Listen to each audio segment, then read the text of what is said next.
BagFuel, baby. Yo, BagFuel, we in the building. We got a special guest today, and today we're brought to you by them Nickels and Dimes Clothing. Please believe it, it's lit. We got Styles P in the building today. What up? SP, man. Yes, sir. We live in the pharmacy too, man. Pharmacy for life, yes, sir. Let me ask you a question. Let's go for it. I'm gonna just jump in because I know your time is valuable. What made you get into this health thing? Did you have a health scare or something? What turned your life around to make you want to come this route with it? That's a multiple answers for that one question, to be honest with you. After, when I made Gangsta and a Gentleman, I was in the county pen I had to do 11 months. At the time, I was 240 pounds, basically. Okay. So when I was in there, I decided to stop eating chicken. I said I wasn't gonna eat a tray, and I'm gonna stop eating chicken. So, being 240 pounds for my height is not healthy. So, by the time I left out, I was like 190. Okay. 190. So when I came home, I was a vegetarian basically, and then also a big part. Before I owned Juices for Life, was a co-owner. My partner Nye had a juice bar in Harlem. Okay. Fruits of Life on 125th between Park and Madison. Okay. So, one, I wanted to stay out of trouble and had to change people, place, and things. Two, I was trying to take care of myself, and at the time before I even lost the weight, before I used to have sinusitis, eczema, overweight, and a bad temper. So I was looking for ways to make sure I stay out of trouble and try to find new places and things that were kind of healthy for me. So the juice bar was one of my go-tos to say. Okay. So to say. So then making money in hip hop, moving to more affluent neighborhoods, I kind of noticed the difference in their supermarkets and our supermarkets, what was going on. And then being in hip hop is the #1 genre, and everybody in the hood kind of listens to it and set their standards by what people, their favorite MCs are saying.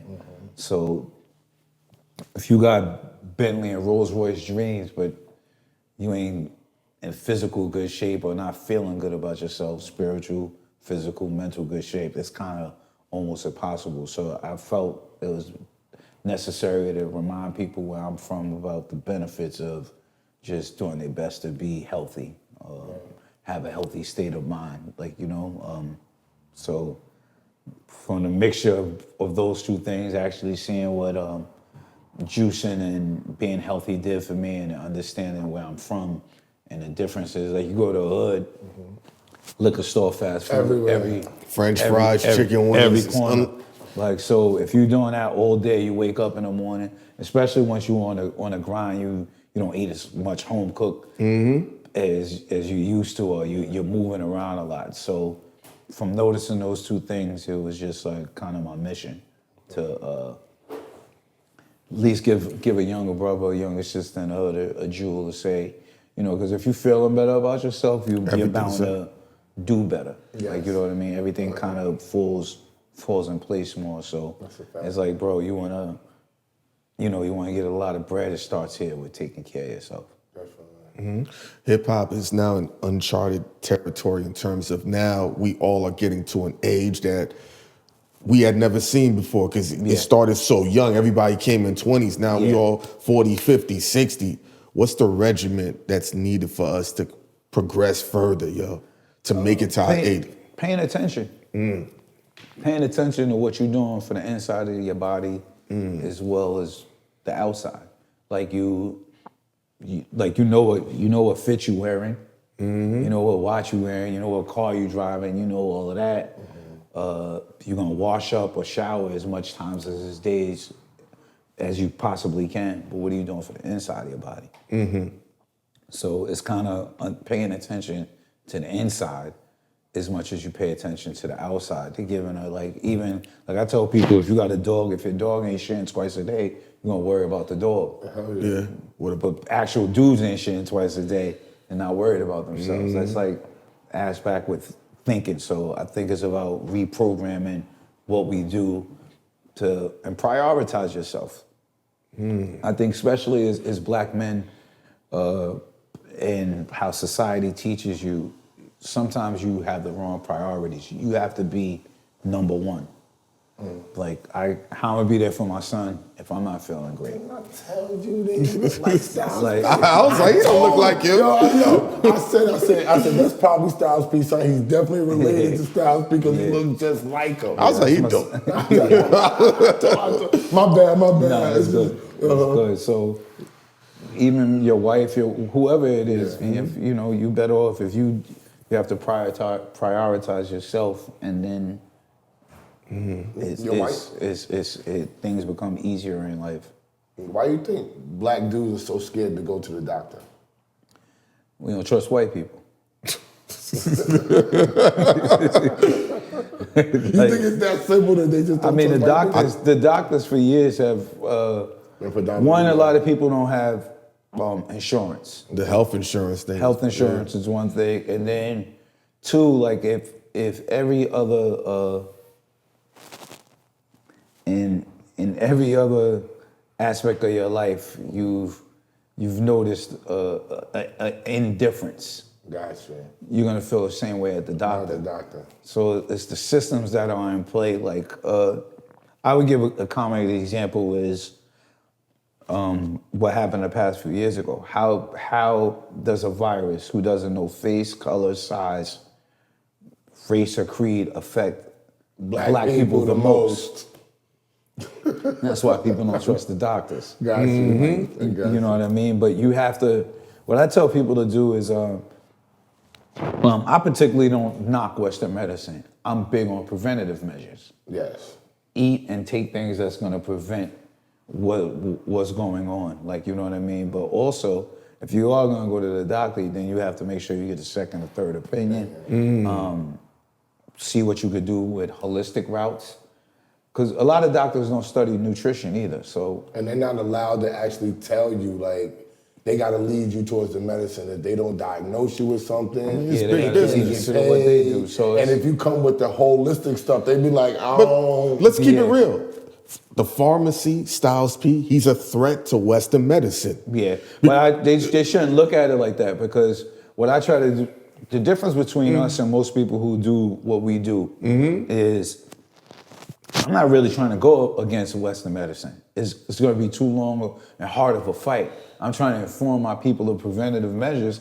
Then one day also inform Big Pharma. There's a bunch of people you are not looking at. But you know what preventative measures means. You don't have but to they should look into it too, because that's as a business person, it's like, all right, you're going to have your people who's going to do this. It's like, no matter what, there's going to be people who's going to run towards what they're running towards.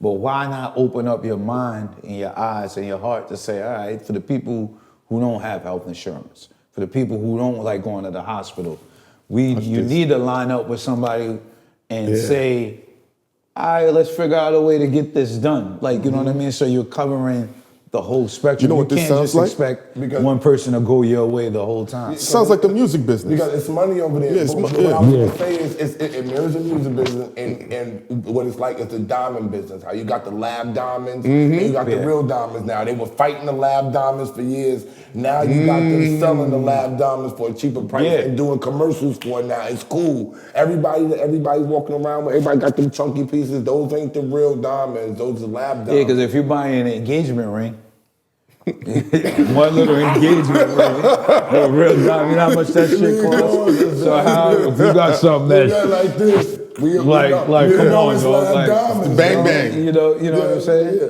So I think it's most people have a hard time negotiating or changing people's view. Okay. Like, I'm here to help, so I'm not here to fight nobody else. I'm here to change their view and show them what could happen or what's gonna happen. And that's the point we take, because most people who do what I do are like in a big fight against Western medicine. I'm like, I'm not fighting them. They got who they got already. Like you ain't gonna, you know what I'm saying? You ain't gonna change their mind, but you could introduce something new to their minds. And that's the role I'm playing. When you went to jail, how did that change you mentally? Well, that was my second county bid. Fortunately, I've never had to do a state bid and just did 2 county bids. The second time changed me a lot because I wasn't there to promote Gangsta and the Gentleman. Which is classic. I had kids. The first time I went to the pen, I was probably 18. Okay. And you know, so it was kind of different. A few years later, I'm on in my early 20s, and I'm in the pen. And I got an album out. Famous. And I'm famous, and the time it just felt. Every day felt like a fucking month. Like, you know what I'm saying? Because you knowledgeable of what you're missing out on. I'm not at home. I'm not raising. I'm not there to help my family do certain things. I'm inside, and it kind of just set my mentality of I can't do this shit again. I got to smarten up and not let my anger and my temper, control my thinking. I have to control it. No doubt. It's no secret what you went through in the music business. Has that changed you mentally, how you, even in your real life, how you view humans? Everything that happens to you in life changes you as you grow older. You have to decide how it's going to change you. Each one of us, there's no human being that's getting older that's not changing in some shape, size, or form. But what you have to do is figure out how is it going to change you. In what way did it change you? Like, it made me more of a graceful person, more of an understanding. All businesses in good business. You have to take responsibility for what you didn't learn. Sometimes you have to take L's, but it also gave me the vision to know to do something different. If that didn't happen to me, we may not be here today. Like, you know what I mean? I clearly understood I wasn't going to be get older and not be into a business or something else that I believed in, that I loved, that was outside of the industry. I like to do things I love and that I believe in, so it doesn't have to feel like work. If you would have asked me during that time, would I be here today? I would have told you, fuck no. I wouldn't be the guy of hip hop to have multiple juice bars or be selling herbs and minerals and natural products. But as time goes on, it steers you in a direction, and my trials and tribulations puts me where I'm at today. Every tribulation I have, every hard time I have, I do my best to make it form me into a better person. I understand. I'm not the type to be. I'm optimistic no matter what. Gotcha. I'm just naturally optimistic. If I'm going through something bad, I've learned to understand that I'm going through it for a reason, even if I don't see it at the time. So anything you're going through, anything I'm going through, anything anybody I love is going through, I look at it as there's a learning curve somewhere in here. There's a lesson to be learned, and there's a way to grow from it. So that's pretty much how I deal with life on a day-to-day basis. So what I've been in my past makes me who I am today. What's the key to the LOX brotherhood? Y'all all juicing. It seems like when y'all make a good decision, y'all all look good too. I didn't mean to, all three of y'all seem to follow suit in unison. You move it as one. What's the key to that? Brotherhood. Your brother has to be more important than a dollar is. Once you lose that, we took an oath and we stuck to the oath. Okay. Your words should really mean something, and your people should feel more important to you than fame, a dollar, a position, accolades, whatever it may be. If your brother wins, you win. If you win, he wins. And we just kind of always stuck with that. And that's who we are. You can't I think a lot of groups break up because they let people change them, or they let the lifestyle change how they view things. Money shouldn't come in between what we're doing. There's a way we should be able to figure out and keep everything on an even square. Nothing should be able to come between a brotherhood. Okay. Like, that's just how we all view it, and we stick to the square like that. Because it's unique. You don't hear nothing. You've never heard no squabbles. No. with every group, even like with Jim and Cam, they're still brothers, but Yeah. you seen even a slight friction. We've never heard nothing. That's unheard of. No. Forget hip hop, just black men, period, man. You have to cherish your brother, man.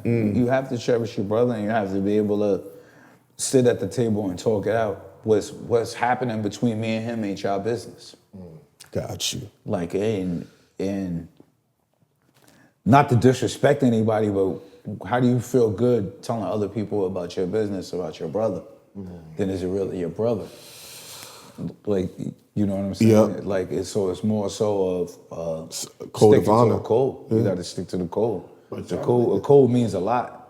A code means a lot more than a lot of other things, and you have to keep that in your frontal lobe. Like, this is like, say even if we're having a conversation, if the wrong person's around, we're gonna stop the conversation.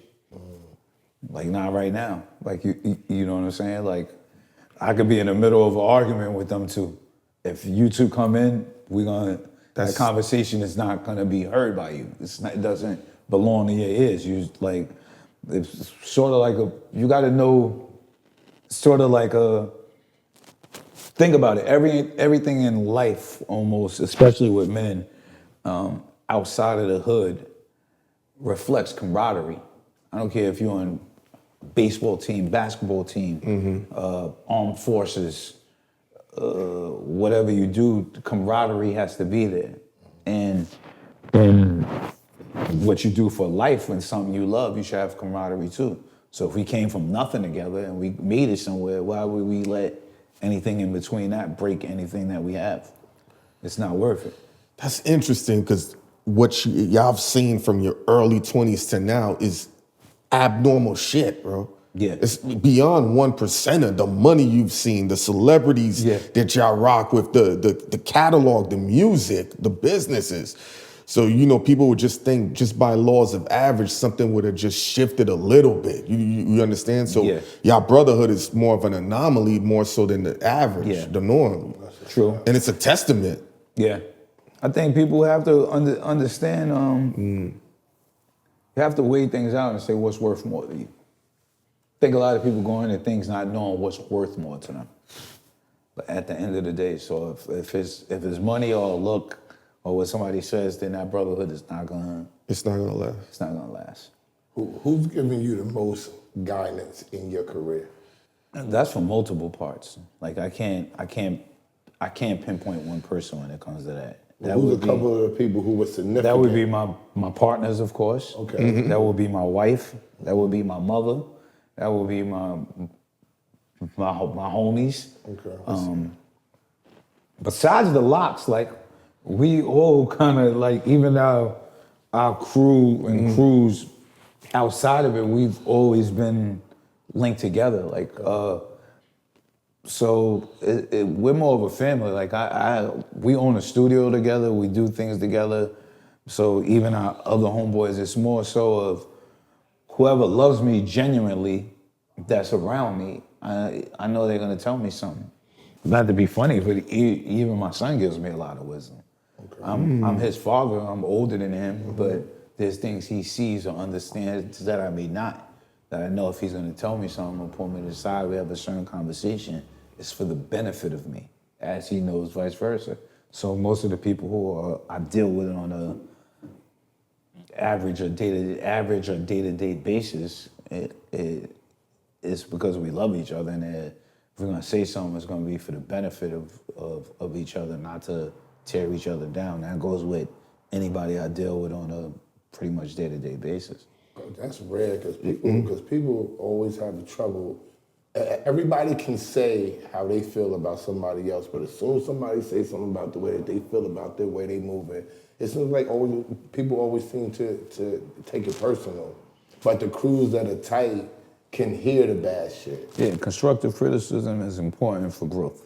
It's important. It's key because if you're not willing to take that, that means you have a full sense of who you are.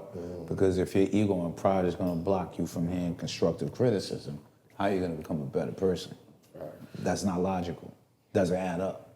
How we maintain such a tight relationship with your wife, being in this wild music business and traveling and because so many appreciating. because so many other men, it seems like that their relationships tend to go by the wayside, and from what we're seeing, it seems like that your relationship just keeps getting stronger. It's elevating in real time. Everything's family based with me. Like from what you're asking me about my partners to home to everything, it's about, all right, we're in this together. Here's where we're going. Here's what we're working on doing.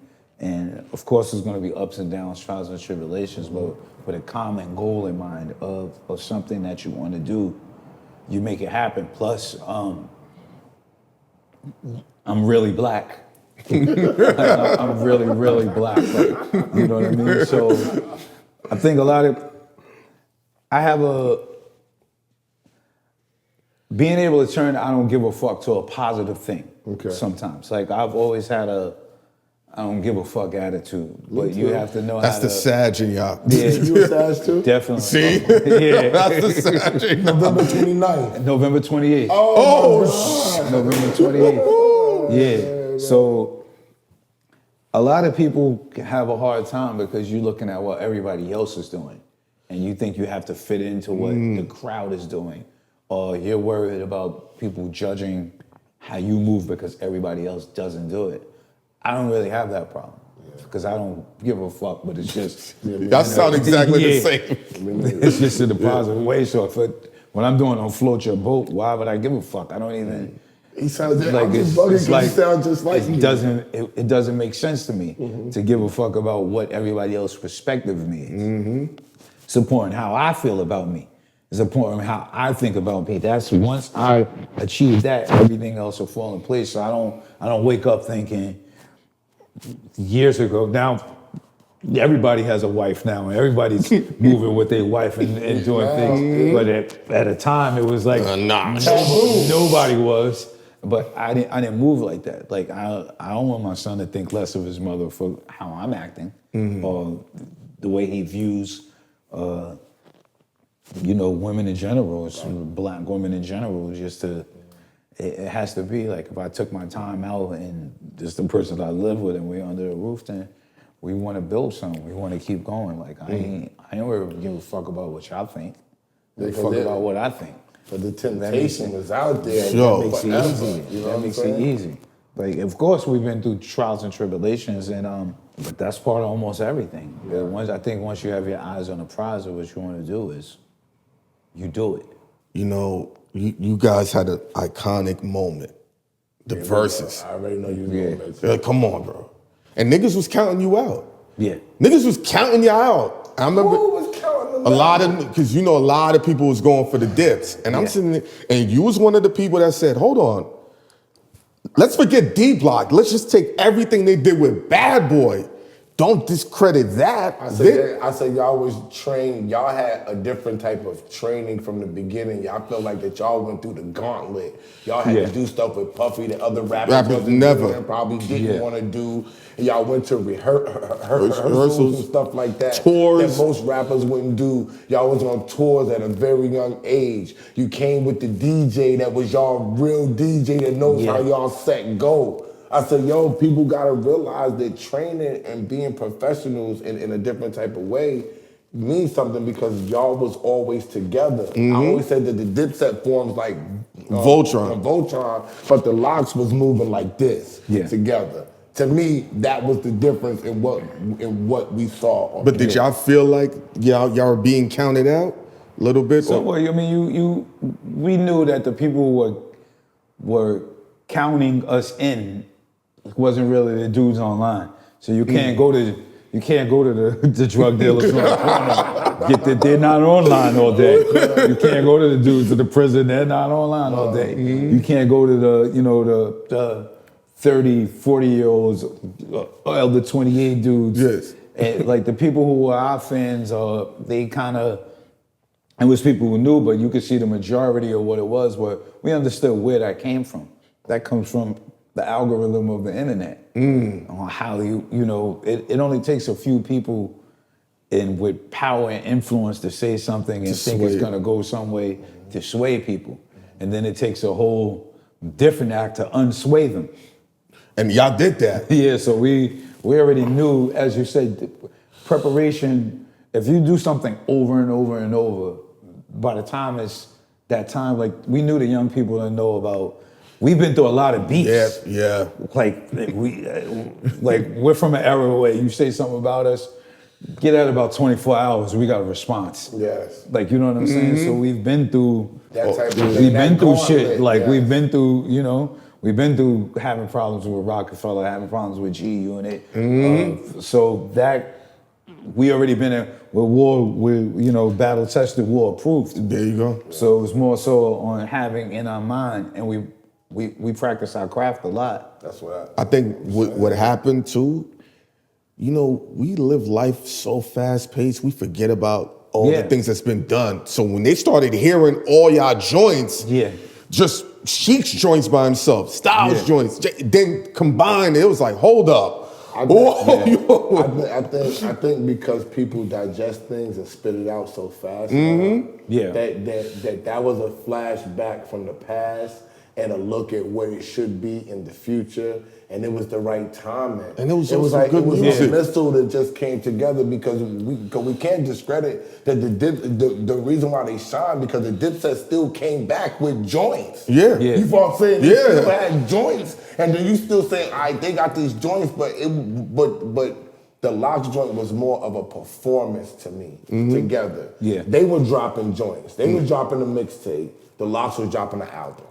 That's how I looked at it, at the difference of what was going on. They was both quality. It's all legendary shit going on at the same time. But now you see what preparation does.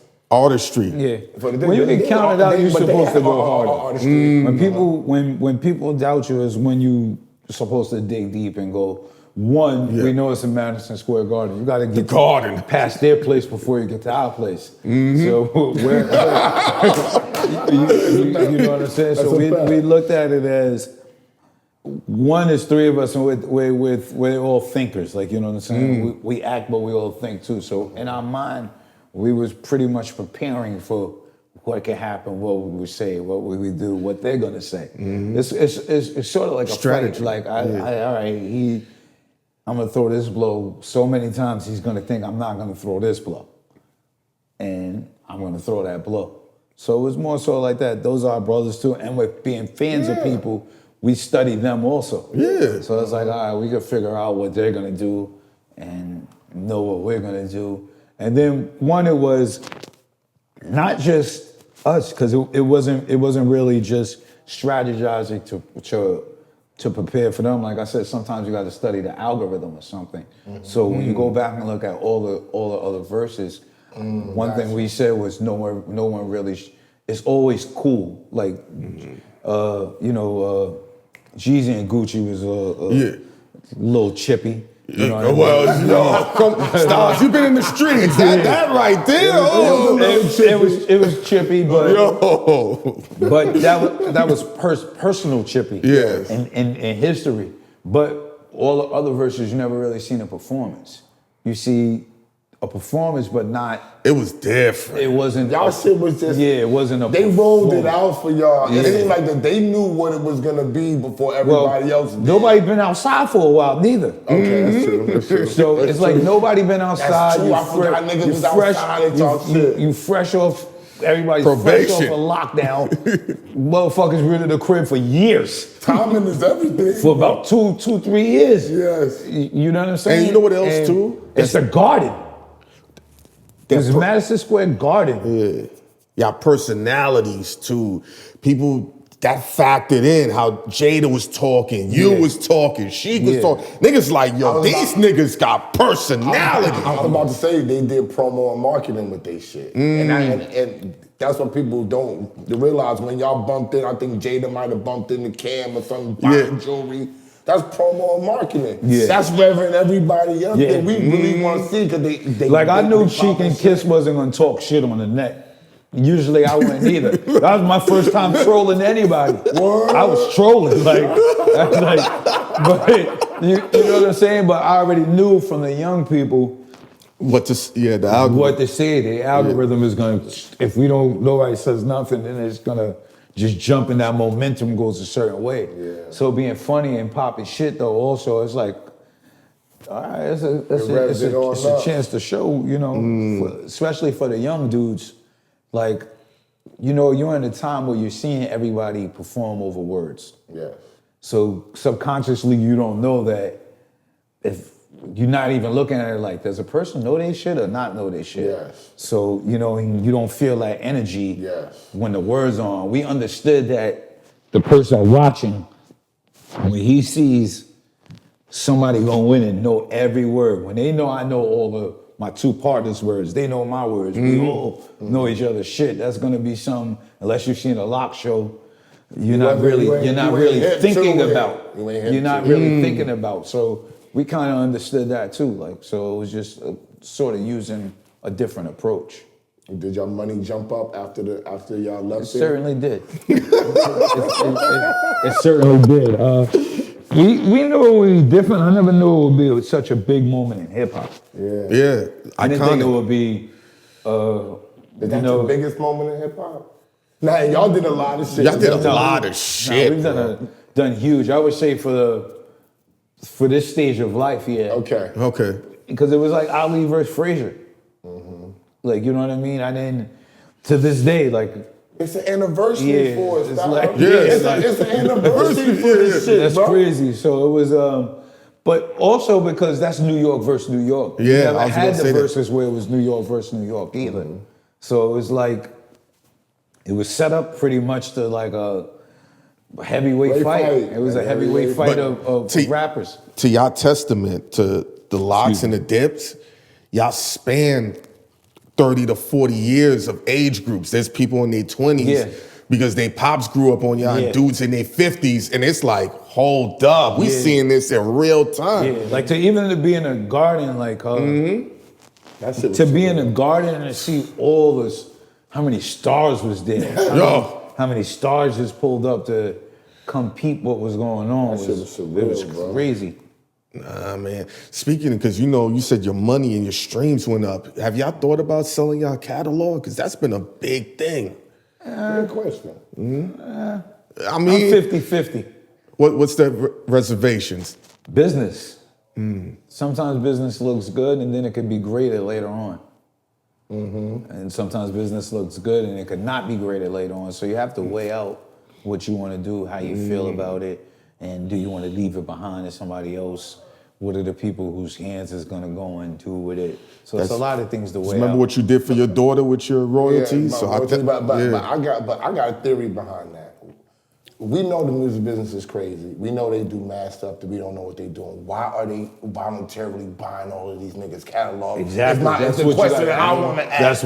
I need to know. That's what you gotta ask everybody's yourself. selling it. What the fuck are they about to do with this catalog that they giving you 200 million, they giving you 50 million? They Now it could be a million. thing too now where you can say, am I going to be able to gain interest? Like if you could get 15 times what your catalog is worth, sit that in the bank, gain interest, is that going to be worth holding on to it or not holding on? So there's a lot of things to weigh out as a business person. Why is everybody buying these catalogs? Because there got to be something that we What's the don't play? know that they're doing. does. It's a play It does. that we have no idea about. And that's the I part agree that with if you I on had that. it. Huh? I agree with you on that. Yes. Because, like I was saying, the owner of Beyonce's and Britney Spears' catalog, they're on the verge of shutting down.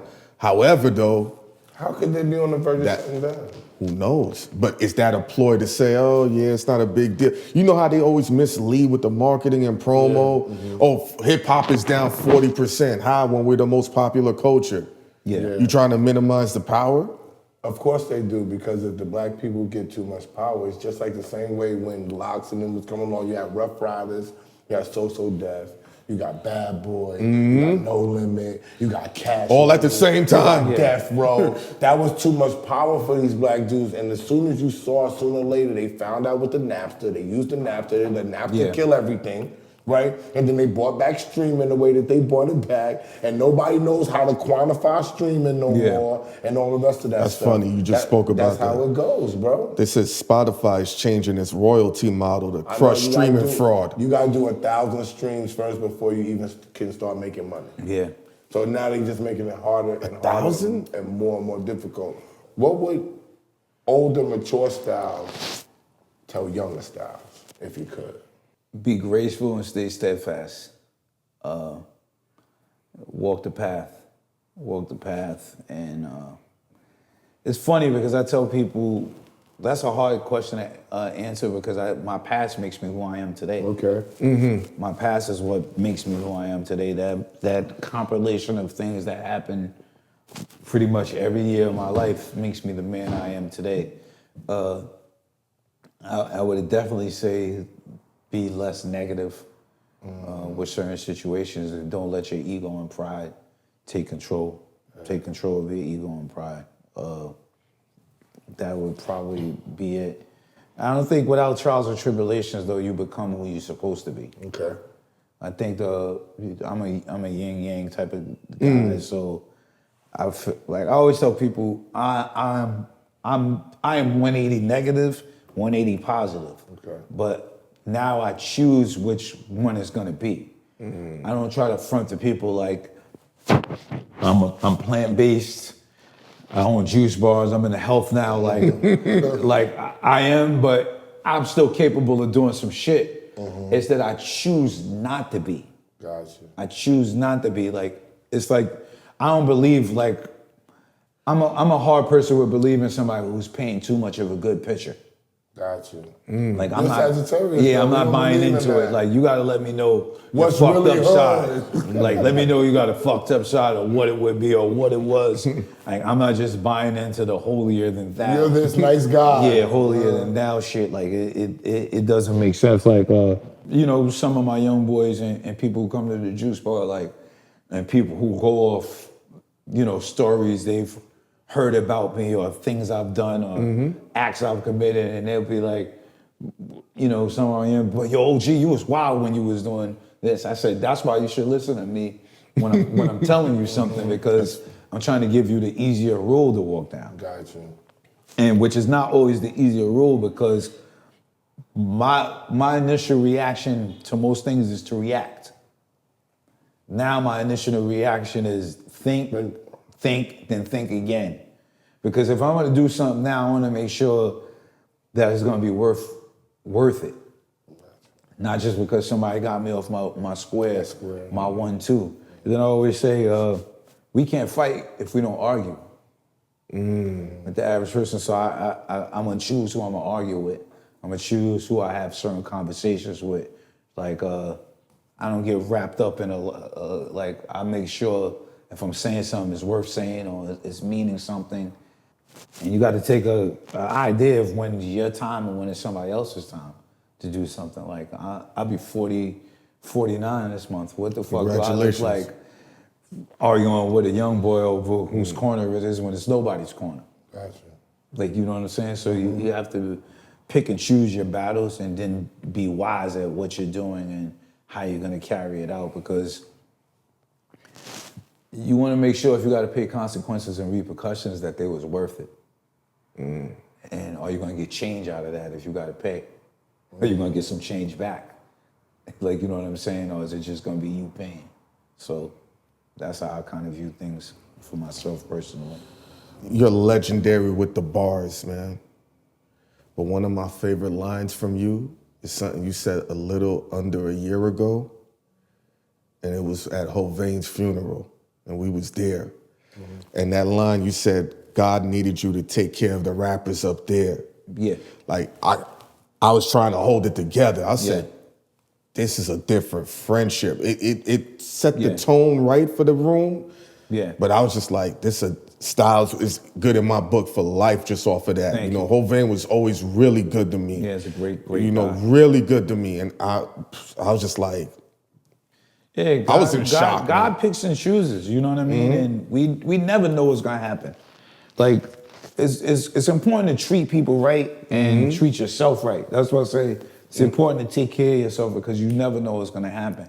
And you wanna leave a good mark on earth. You want people to be able to speak about you great. I felt Hovain was a great man that makes other men be great. Yeah. Like, you know what I'm saying? So I'm pretty sure God needed him for something bigger than what we could fathom or understand. You changed And- the and, tone you in know, that room when you said that line. Yeah. I saw it in his wife, his kids, Yeah. all the hip hop community. I said that was Yeah. needed to be said. You know what I He mean? was. I think, I absolutely believe that. He's a great, great man, and God chooses his angels. Like, you know what I mean? And pretty sure he's needed up there more Yeah. than he's needed here. Yeah, we cracked too. We laughed. I was like, we Yeah. needed that moment right Yeah. there. Hovain was great because I would be like, how do you talk to all these niggas on the phone every day? I would be like, yo, he really talks to Styles on the phone. He really Lloyd talks Banks. to Guru Yeah. on the phone. He Yeah. takes time to talk to y'all. He took time, rest in peace. He took time to Yeah. talk to y'all and still do his job. That was miraculous to me, and I Yeah. saluted him for that. And he was very special to y'all because he always talked about, in the brief time that we bonded, he talked about it was more of a friendship. It was more of a relationship with y'all. Yeah, And he you need to have that if business you're with y'all. if you're doing business. If you're doing business with somebody, you at least want to have some sort of likeness or friendship together. Okay. Like, you know what I mean? So it's more of putting your minds together than someone just doing a job. Like, if even when you doesn't matter what it is, if it's a 9 to 5 or being on a block. Think about, if you ever hustled, you on a block. It's a bunch of dudes on a block, but for someone, if you got a special relationship and a rapport, it's a different kind of lookout. Yes. It's a different kind of You share money with them. movement. Like, you know what I'm saying? You watch out for them. You give them a heads up on what's going on. School, Yes. hustling, whatever it is. If you have a rapport with somebody, it makes getting to the goal Easier. Like, you know what I mean? Me and Hovain work easy because I'm like, I used to say the same shit. I don't know how the fuck. I'm an artist. Yeah. I don't know how you do it. Yes. And but I'm easy going. Like, I'm easy and I'm simple and like, we had a thing, like, even if we start talking without saying peace, how you doing first, we correct that. Like, you know what I'm saying? Because it's just about business.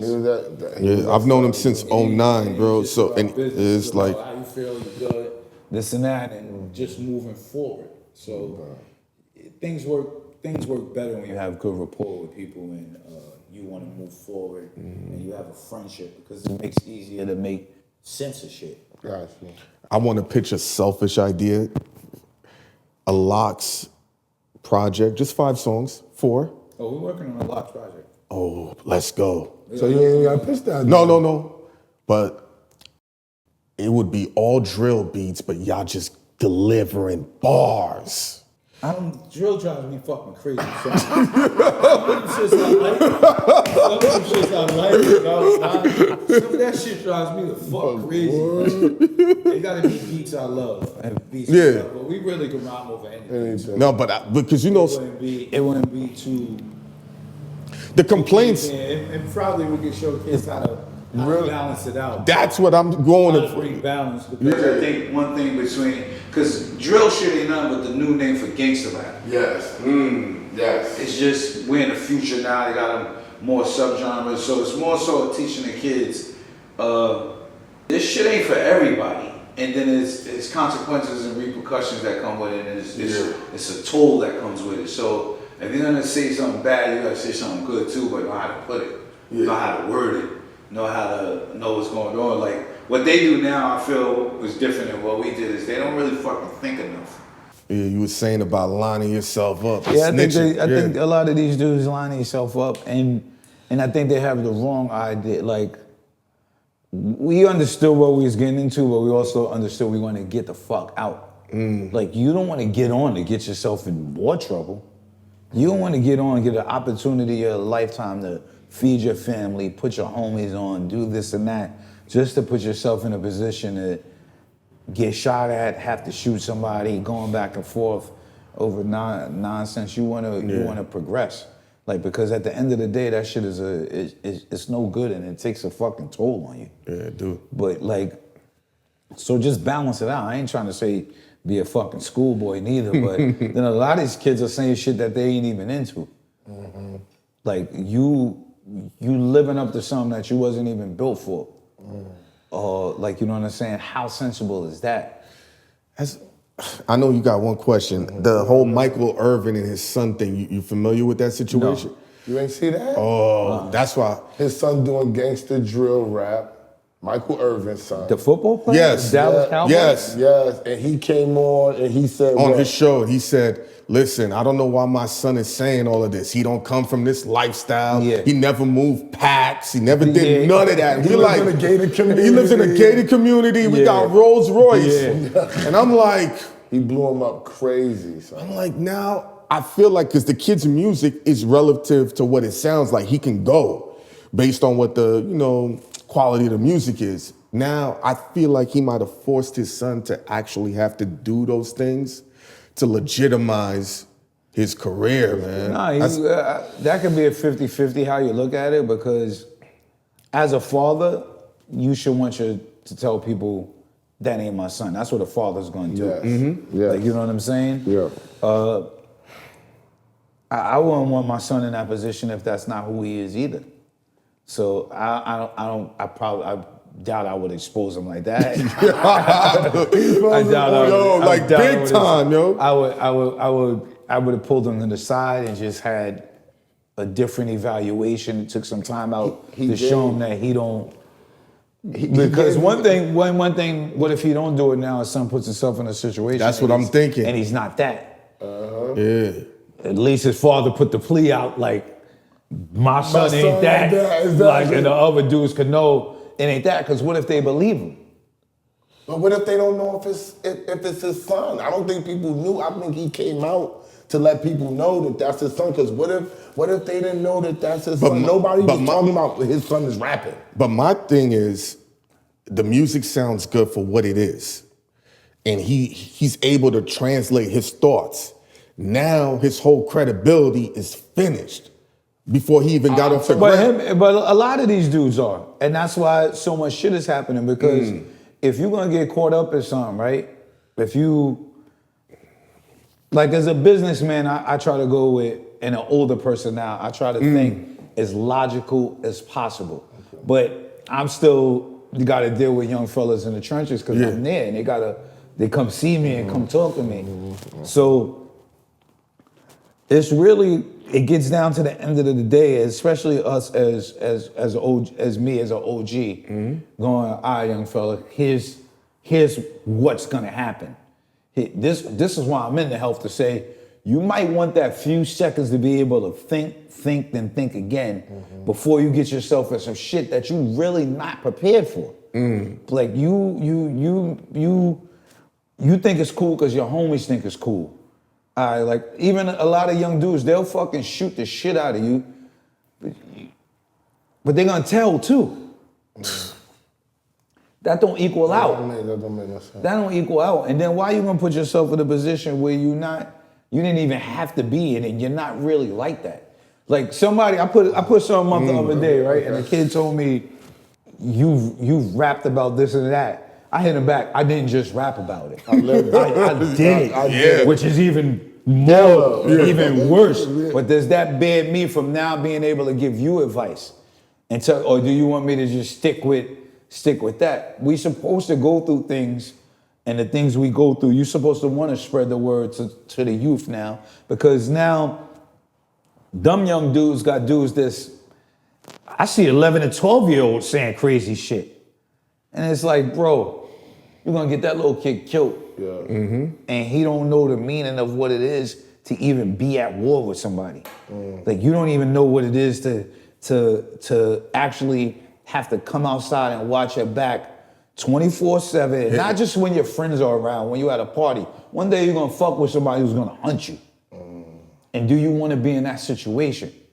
You don't wanna be in that situation. Why put yourself in there if you don't wanna be in it or don't have to be that way? Like, so we got a lot of kids doing shit that they not even kind of prepared for. They'll shoot the shit out of you. They got some mean, big foreign guns. I don't know where the fuck they even getting these. I don't even know where they're getting these guns from. Yayo said the same thing. We asked Yayo, we was like, why do you think people getting shot and they dying now? They not surviving. He's like, the guns is bigger. The guns is shooting 40 and 50 cows. Like. The guns they be having With the switch on Where the it. fuck are they getting these guns from? What the fuck is going on? That's a Yo, fact. you going to war? Yes. Like you going, like I had a young boy one day, fucking, it took me years to get to his mind state. I mean, every day you come around, he have some crazy shit. Well, yo, OG, you know me. I'm like, yo, I don't need you to do anything at any given time. I got me. I'm good. And he just always being a yo, if these niggas try it, they do this, they do that. I like told him one day, I said, how many people you think you're willing to shoot or gonna shoot at one time? I said, if it's 10, that's a lot, 50, 100. Let's just say you're fucking incredibly psycho and you're really willing to shoot 100 people. I said, don't you understand generals of armies and all of that? They could get thousands of people killed with their word. I said, you ain't never gonna be at that point or have power to even help anybody because your word is not strong. You're not even thinking about, because guns kill, but it's really words kill. It's really the order of it. So most people don't understand the power of the word. For somebody to blow something else up, somebody had to say, blow that shit up, and then have to lift a finger. That's fucking power. So the word really has the most power, which most people don't understand. So you got to be careful with how you use your words and how you thinking. And he thought about it like, damn. He sat back and thought, he said, now I get your point. This is fucking 8 years of conversation. Like, yo, bro, it ain't, what you doing ain't worth it. You could just be the cool dude, get your power up, and then use your words to do better or not even be in a situation. All right, once you earn a certain reputation, at that point you gotta know to chill now. Because I'm gonna either be the target or make the difference. You get to a certain point. It's like you gotta change. You gotta change your You shit can't around. keep going around That's it. around thinking that shit is gonna fly. You gotta make the change. And you gotta either be smarter or be better. The other one is just the option for you to die. Pretty much. Or go to jail. Nobody really wins outside. What's a money commandment that you live by? Meaning, something you do to keep money in your pocket. Be myself. Nobody never said that before. Be myself. As long as I'm myself, a dollar's gonna always come to me because I'm into working, I'm into doing what I love, and if I'm fair by people, people are gonna be fair with me. So all I gotta do is be myself to earn a dollar. BagFuel, man. If you like, subscribe. Super thanks. Shout out to Styles P for joining us. It was great. He has at his new brand new establishment, and for real, he telling people what to take. You take this, and then next month you come and take this. Yep. It's really about the pharmacy, the life, and trying to make us better, man. Keeping us alive. Super thanks. Follow him. Follow Thanks us. for having me. Likewise. Ring that bell so you know when the episode drops. Shout out to Nickels and Dimes. We doubt. appreciate y'all. Yo, We nickels outta and dimes. Let me get some hoodies and sweatshirts too, man. Yeah. Oh, they about to call. here. We out of Shit, here. we out. Supply Styles P. We up. No doubt. Boom, the pharmacy.